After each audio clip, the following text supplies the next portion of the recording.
लोकसभा चुनाव 2024 में होना है, लेकिन इसकी पटकथा 2023 से ही लिखी जाने लगी है। लेकिन इस पटकथा में जो सबसे केंद्र में शब्द है वो है सनातन। सनातन को लेकर विपक्ष और सत्ता पक्ष यानी भाजपा की तरफ से तमाम तरह के दावे किए जा रहे हैं और तरह तरह के शब्द और बयान सामने लाए जा रहे हैं। वैसे भी उत्तर प्रदेश की राजनीति में धर्म और जाति का चुनावी मौसम में बड़ा स्थान रहता है। अब चुनावी मौसम चढ़ रहा है तो हाल फिलहाल धर्म का मुद्दा भी उठता जा रहा है।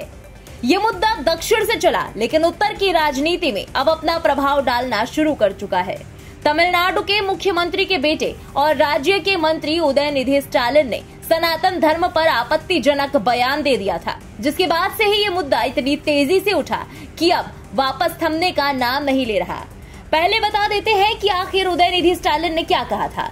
उन्होंने कहा था कि ऐसी कुछ चीजें होती हैं जिनका विरोध करना काफी नहीं होता, हमें उन्हें समूल नष्ट करना होगा। मच्छर, डेंगू, बुखार, मलेरिया और कोरोना ये ऐसी चीजें हैं जिनका हम विरोध नहीं कर सकते, हमें इन्हें मिटाना होगा।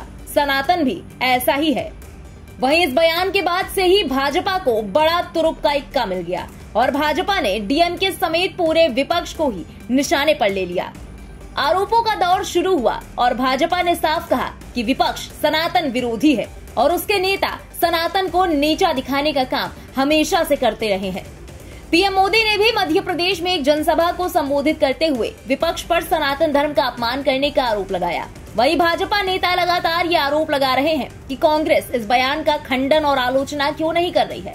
ये भी आरोप लगाए जा रहे हैं कि इस सनातन विरोधी बयान को कांग्रेस का अप्रत्यक्ष रूप से समर्थन मिला हुआ है। आज का भारत दुनिया को जोड़ने का सामर्थ्य दिखा रहा है।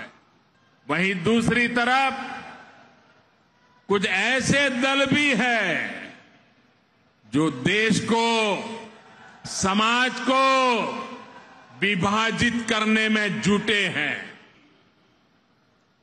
इंडी अलायंस का निर्णय है भारतीयों की आस्था पर हमला करो। इंडी अलायंस घमंडिया गठबंधन की नीयत है भारत को जिस विचारों ने, जिस संस्कारों ने, जिस परंपराओं ने हजारों वर्ष से जोड़ा है उसे तबाह कर दो। ये घमंडिया गठबंधन, ये इंडी अलायंस उस सनातन संस्कारों को, परंपरा को समाप्त करने का संकल्प लेकर के आए हैं। खैर, ताजा मामला ये है कि उत्तर प्रदेश के डिप्टी सीएम केशव प्रसाद मौर्य ने सनातन धर्म पर छिड़े विवाद को लेकर बड़ा बयान दिया है और विपक्ष को शब्दों के बाड़ों से जख्मी करने का काम किया है। केशव प्रसाद मौर्य ने कहा कि इस वक्त देश विश्व का नेतृत्व करने के लिए आगे की ओर बढ़ रहा है। 2024 में पीएम मोदी की तीसरी बार सरकार बनना निश्चित है। कांग्रेस समेत उसकी अगुवाई में जो तथाकथित गठबंधन बना, वो गठबंधन लोकसभा चुनाव से पहले देश का माहौल खराब करने का असफल प्रयास कर रहा है। केशव प्रसाद मौर्य ने आगे कहा कि इसी प्रकार की बातें कभी दक्षिण भारत के किसी दल के नेता द्वारा नहीं कही जाती है। कभी यूपी में सपा के नेता से अखिलेश यादव जी बयान दिलवाने का काम करते हैं, कभी बिहार, कभी दिल्ली से बयान दिए जाते हैं। ये अपमान देश सहन नहीं करेगा और किसी के कहने से सनातन ना तो कहीं से कमजोर पड़ सकता है और ना कोई कमजोर कर सकता है। सनातन आदि है, वर्तमान है और भविष्य भी है। मुझे लगता है कि इस समय देश विश्व का नेतृत्व करने की ओर आगे बढ़ रहा है। 2024 में तीसरी बार मोदी सरकार बनना सुनिश्चित है। कांग्रेस सहित उसकी अगुवाई में जो तथाकथित रूप से विपक्षी गठबंधन बना है, वह गठबंधन लोकसभा चुनाव से पहले देश का माहौल खराब करने का असफल प्रयास कर रहा है। इसी प्रकार की बातें कभी दक्षिण भारत के कोई राजनीतिक दल के द्वारा कही जाती है, कभी उत्तर प्रदेश में समाजवादी पार्टी के मुखिया श्री अखिलेश जी कहलवाने का काम करते हैं, कभी बिहार से, कभी दिल्ली से।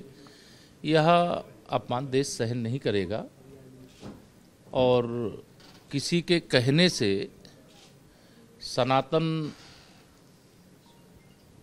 ना तो कहीं से कमज़ोर पड़ सकता है और ना उसे कोई कमज़ोर कर सकता है। ये सनातन जो है आदि है, वर्तमान है और भविष्य है। फिलहाल सनातन पर छिड़ा ये विवाद हाल फिलहाल थमता नजर नहीं आ रहा। विपक्ष की तरफ से कोई ना कोई ऐसा बयान सामने आ ही जाता है जिस पर भाजपा को एक मौका मिल जाता है कि वो विपक्ष को घेर सके। राजनीतिक बहस के केंद्र में इस समय सनातन पर दिए गए बयान को लेकर चर्चा छिड़ी हुई है। आने वाले दिनों में देखना होगा कि कौन सा नया मुद्दा विपक्ष और सत्ता के बीच बहस का केंद्र बनता है। ब्यूरो रिपोर्ट, इंडिया पब्लिक खबर। इसी के साथ इस खबर में बस इतना ही। देश और दुनिया की बाकी खबरों के लिए सब्सक्राइब करें इंडिया पब्लिक खबर के YouTube चैनल को और बेल आइकन दबाना बिल्कुल न भूलें।